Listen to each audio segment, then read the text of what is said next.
బొబ్బిలి పాత్రికేయ మిత్రులందరికీ కూడా నా నమస్కారం. గత 2 రోజుల క్రితం మన బొబ్బిలి శాసనసభ్యులపై అసందర్భమైనటువంటి అసత్యమైనటువంటి ఆరోపణలు చేయడం జరిగింది. కొంతమంది వ్యక్తులు అలాగే లోకాయుక్తలో కంప్లైంట్ చేశాము అని చెప్పి దాంట్లో నాయన గారి తాలూకా లీగల్ అఫైర్స్ చూస్తున్న వ్యక్తిగా ఆ వివరాలు మీ ముందుంచవలసిన బాధ్యత, మీ ద్వారా ప్రజలకు చేయవలసిన బాధ్యత నాపై ఉంది. వారు ఆ బొబ్బిలి గొల్లపల్లి సర్వే నంబర్ 632, 633, 634, 635 నెంబర్లలో వారి యొక్క భూమి ఉందని, దాన్ని బొబ్బిలి ఎమ్మెల్యే గారు కబ్జా చేశారు, ఆక్రమించుకున్నారు అని చెప్పేది వారి ఆరోపణ. నిజానికి అది అంతా కూడా బొబ్బిలి సంస్థానంలో ఉన్నటువంటి భాగం.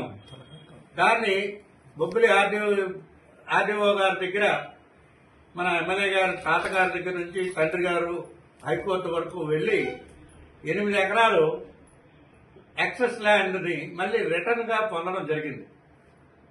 ఆ పొందినటువంటి భూమిని 2018 సంవత్సరంలో రెవెన్యూ వారు డెలివరీ సర్టిఫికేట్ రూపంగా రాజకుటుంబీకులకి అప్పగింత పెట్టగా అది మన సుజయకృష్ణ రంగారావు గారు, రామనాయన గారు, బేబినాయన గారి పేర్లపై రెవెన్యూ రికార్డులో పిటిషన్ అయింది. ఇదంతా కూడా 2019 సంవత్సరంలో జరిగింది.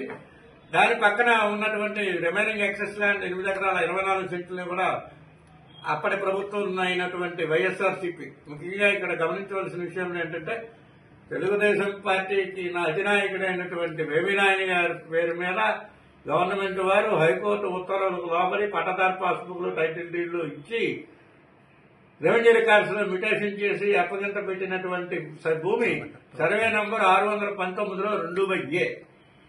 అయితే ఈ కంప్లైంట్ చేస్తున్నటువంటి వ్యక్తులు వారి భూమి అది కాదు, సరైన ఆధారాలు లేకుండా ఎదురుగా ఖాళీగా ఉందని చెప్పి నాయన గారు లాంటి మహోన్నతమైన వ్యక్తిపై ఆరోపణలు చేస్తే తద్వారా లబ్ధి పొందుదామన్నదే వాళ్ళ ఉద్దేశంలో కనిపిస్తుంది తప్ప వారి యొక్క క్లైమ్కి ఇప్పుడు ప్రస్తుతం గవర్నమెంట్ వారు ఏదైతే అంటే రాజా మీ దగ్గర నుంచి యాక్సెస్ తీసుకున్నామని చెప్పి ఆ ఒరిజినల్ ఓనర్స్ ని వారి యొక్క మానసిక స్థైర్యాన్ని, వారికి మనోవేదన కలిగించే విధంగా తప్పుడు ఆరోపణలు చేస్తున్నారు. దానికి సంబంధించినటువంటి రికార్డులు అన్ని కూడా కాపీలు మీకు ఇవ్వడం జరిగింది. దీని ద్వారా బొబ్బిలి ప్రజలకి, విద్యులు అందరికీ కూడా మీ ద్వారా తెలియవచ్చాలని మీ అందరూ కోరుతున్నాం. రెవెన్యూ రికార్డులు దాంట్లోకి వెళ్తే ఆ 632, 33, 34, 35 అనేది వివిధ వేరే వేరే వ్యక్తుల పేర్ల మీద ఉన్నది. మీకు ఒక విషయం చెప్పాలి, survey and settlement and boundaries act వచ్చింది 1960 సంవత్సరంలోని. ఆ వచ్చిన తర్వాత సర్వే నెంబర్లు ఒకసారి అలాట్ చేసిన తర్వాత మళ్లీ మారడం అనేది జరగదు. ఓల్డ్ నెంబర్ 45ని 69లో 2/A కింద రాజావారికి ఇచ్చింది.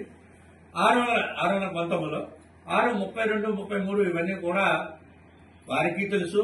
అవి జగనన్న లేఅవుట్ లో ఇందిరమ్మ కాలనీలోని కలిసిపోయి ఉన్నాయి.